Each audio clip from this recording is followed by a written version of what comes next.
ఓషో ఒకసారి ఇలా అన్నారు, మనము ఒంటరిగానే పుట్టాము, ఒంటరిగానే జీవిస్తున్నాము, మనము ఒంటరిగానే మరణిస్తాము అని. మొదటి రోజు నుండే మనం చూస్తున్నాము, ఒకరిని చూసి ఒకరు నేర్చుకుంటున్నారు. అది చాలా వరకు మనకి మంచి చేసేది అయిన ఉండవచ్చు. నేను బంధనాలను తప్పుపట్టడం లేదు. ఇక్కడ ప్రతి మానవుడు 99% గుంపు ఎలాగైతే సంతోషంతో పాటు దుఃఖాన్ని అనుభవించాలని, జీవించాలని ఆకర్షితులవుతున్నారో,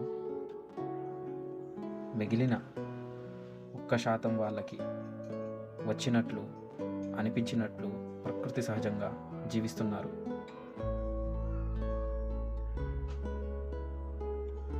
ఆ ఒక్క చిన్న ఎక్స్పెరిమెంట్గా అది మిగిలిపోయింది. ఇది సత్యమని తెలుస్తుంది.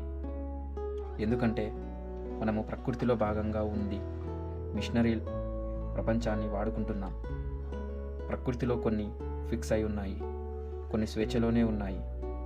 ఎవరు ఎలా ఉండాలి అని పూర్తిగా అది వారి స్వేచ్ఛ. ప్రకృతిలో భాగం.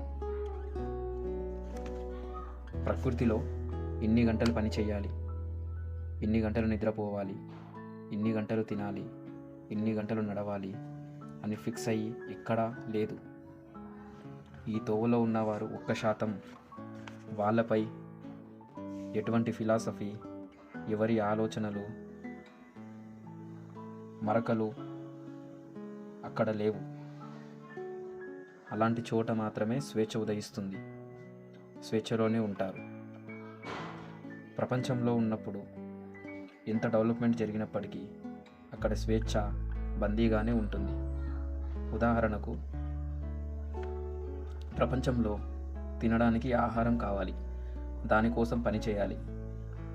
అక్కడ ప్రపంచంలో ఒక ఫిక్స్ టైమింగ్ అనేది ఉంటుంది.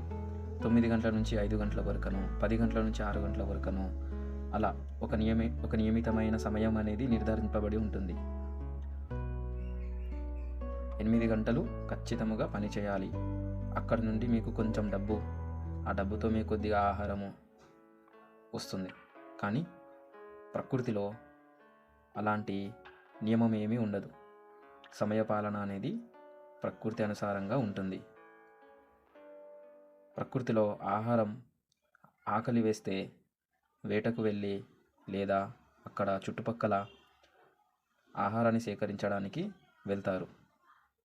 ఇన్ని గంటలు పని చేస్తేనే ఆహారం దొరుకుతుందనో, వసతులు దొరుకుతాయోనో ప్రకృతి నియమంలో లేవు. సహజంగా ఉంటుంది.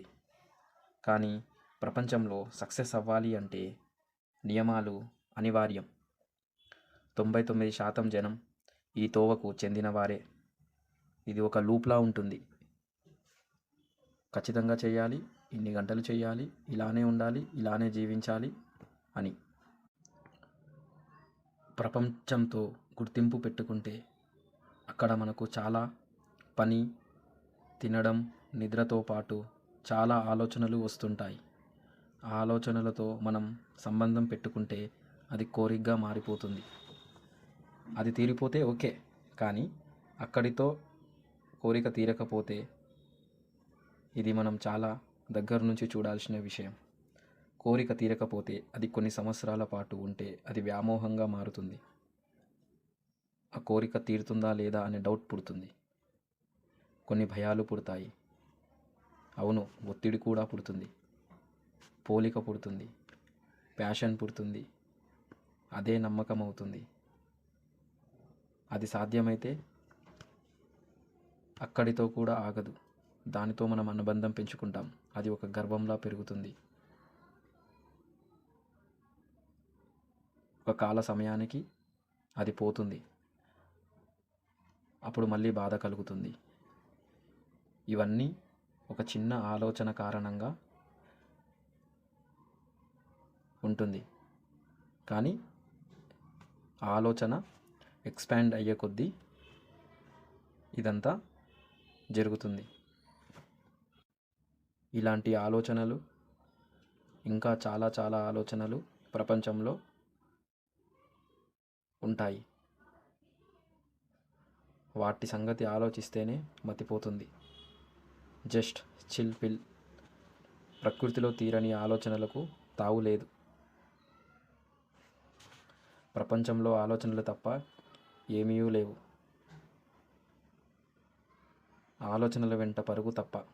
ఆ పరుగు ఎక్కడికి మనకే తెలియాలి.